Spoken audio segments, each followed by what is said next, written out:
Hello and welcome to another edition of the Radioactive Rant. I am your host, Lawrence Odie, and the date is 02/22/2018. This is going to be a quick hitter. I got rid of my AR-15 years ago.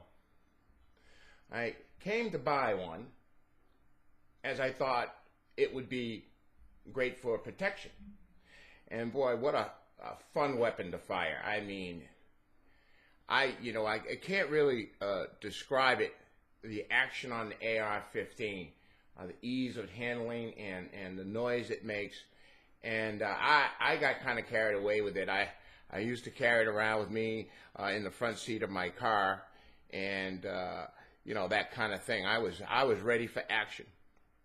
But fortunately for me, I had some weapons training. Just the typical qualification that you need in Arizona, which is the 8 hours. But within that training, there were a lot of guys that were on SWAT teams, that hung around the gun shop that I used to frequent. A lot of military people too.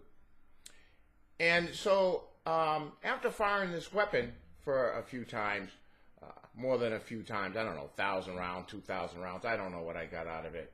I started to think about the real concept of protection and that, as associated with that weapon.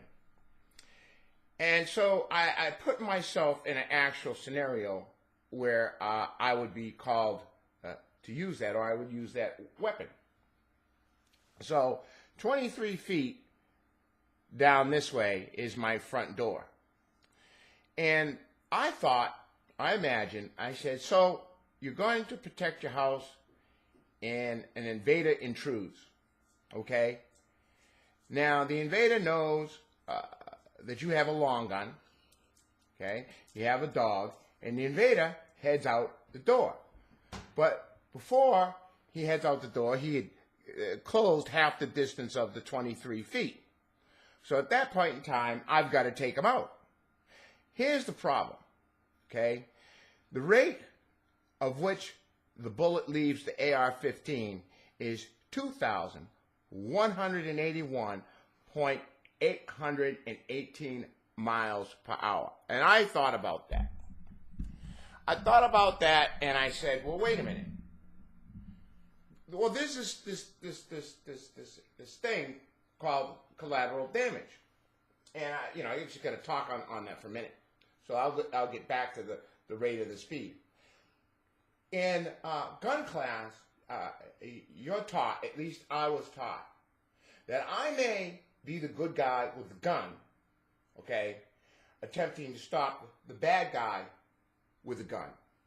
The problem here is collateral damage, okay? I may very well stop the bad guy, but if I hit little Susie or I hit Mr. Jenkins, okay, I got a problem. I'm going to jail. Okay? Back to the speed of the bullet that travels 2,181 miles per hour. Okay? At 23 feet, firing through my door, okay, will land that bullet quite possibly in the house next door where there are children. Okay? Should that bullet strike. Now remember, these guns fire, 33 rounds per minute or something like that, per second? I don't know. Okay? But it's a lot of bullets. As fast as you can squeeze that trigger, that thing's going to fire. So I may hit my intended target, but I also may kill little Susie. I may kill Mr. Jenkins. And guess what, people? I'm going to jail. That's the way the law is. Okay?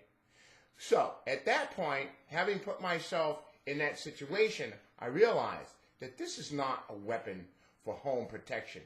This is a weapon of war. I always knew it was a weapon of war, but the idea, the false narrative that you can use this weapon to protect your home is bullshit. I have a .357 Magnum, okay? I have a .38, I have a 9.